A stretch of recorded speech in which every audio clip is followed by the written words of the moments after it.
So here we have some equations containing radicals. The directions: solve. So how do you go about solving one of these? Well, if I want to solve it, I need to get the x by itself, and it needs not to be in that square root symbol. So the first thing we do to get rid of the square root symbol is to square both sides. So I'm going to write a parenthesis here. I'm going to square this whole side. Remember, to keep the equal sign valid, I need to do the same thing to the other side, so I'm going to square the other side. When I square a radical, it disappears. 2x minus 1 equals, what's 3 squared? 9. So now that we have cleared of the radical on both sides, we're just going to solve this. Add 1, that's a no-brainer. So 2x equals 10, divide by 2, x equals 5. Now, when you get an answer, you should test it in the original problem just to make sure it works. 5 times 2 is 10, 10 minus 1 is 9. So does radical 9 equal 3, which was the original problem? Yes, it does. So we're good there. So this time we're solving with a cube root. First thing to do is get the part with the cube root by itself. So I'm going to add 1 to both sides. So now I have 2 cube root x equals 4. Now I'm going to divide both sides by 2. I want to get the cube root all by itself first. So now I have cube root of x equals 2. To solve this, I'm going to raise both sides to the same exponent. Should I use exponent 2? Nope. How about 3? Yeah, exponent 3. Use the same exponent as the root you're working with. So the cube root of x to the third could be rewritten cube root x to the third equals 2 to the third. X equals cube root of x to the third is x, 2 to the third, 8. Final answer. When you are solving equations with radicals, you do have to be careful before you square each side. The part with the radical needs to be by itself on one side of the equal sign. So here, I'm going to move the 5 root x onto this side and the 2 over here for first step. So I get 3x minus 2, bring the 2 over, it becomes a minus, equals 5 root x. One more thing to do. To get the root x by itself, how about if I divide by 5? Now, I can square both sides. And watch what happens.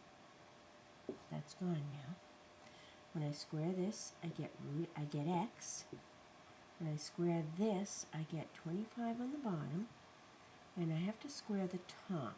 So that is 9x squared.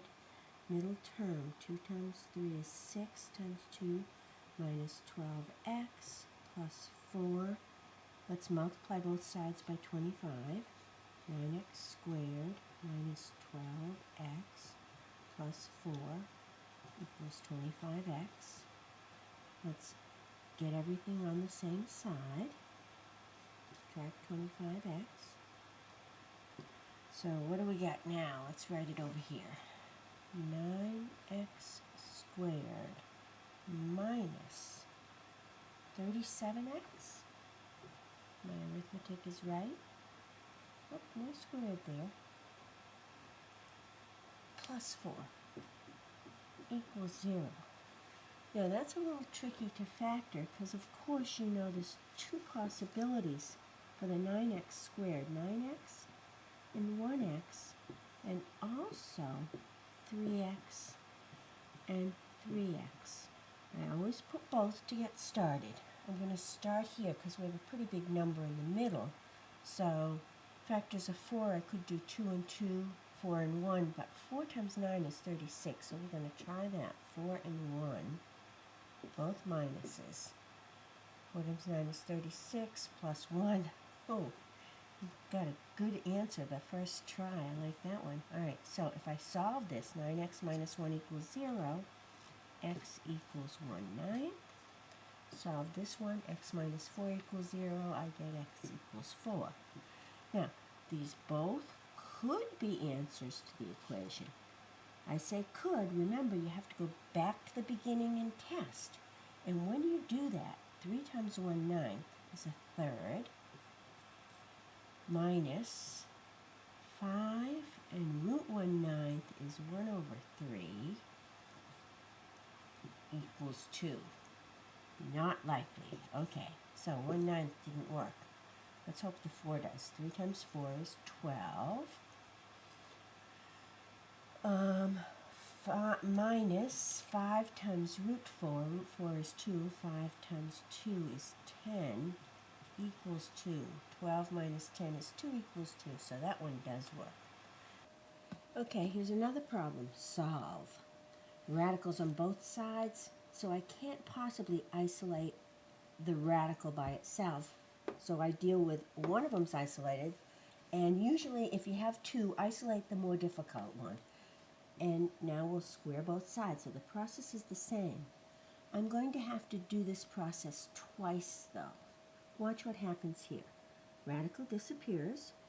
When you square something, a radical squared is what's inside. So 2x plus 5.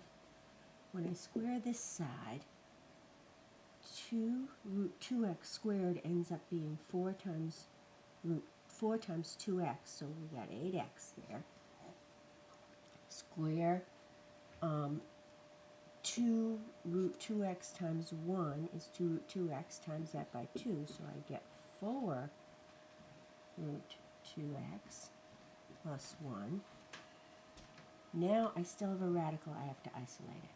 So let's subtract the 8x, let's subtract the 1, so I get negative 6x plus 4 equals 4 root 2x.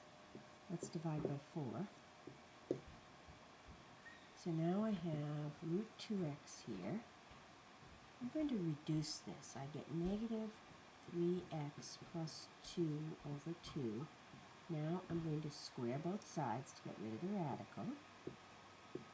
And I get, I think I have room to squeeze this in here, 2x on this side. This side I get a 4 on the bottom. What do I get on the top? 9x squared. 3x times 2, negative 6x. Double that. Negative 12x. Square that plus 4. Alright, let's multiply both sides by 4 to get rid of that. So I get 8x, so let's rewrite it up here. Alright, 9x squared minus 12x plus 4 equals 8x. Alright, let's subtract the 8x. So I get 9x squared minus 20x plus 4 equals 0. I gotta factor that now. Choices again. 9x, 1x, 3x, 2x. Think about it a minute. See if we can figure out how to factor that. Alright, well, I had a 20 in the middle. 2 times 9 is 18. Oh, that was close. 2 and 2. All minuses. Minus 2x, minus 18, minus 20. That's it. So, 9x minus 2 equals 0. X minus 2 equals 0. X equals 2 is one answer. X equals 2/9 is the other. Again, you have to check them in the original to see which one will work. And we find out that this one doesn't work. I'll leave the checking for you to do. The answer is 2/9. So check your answers. Sometimes both will work, sometimes only one.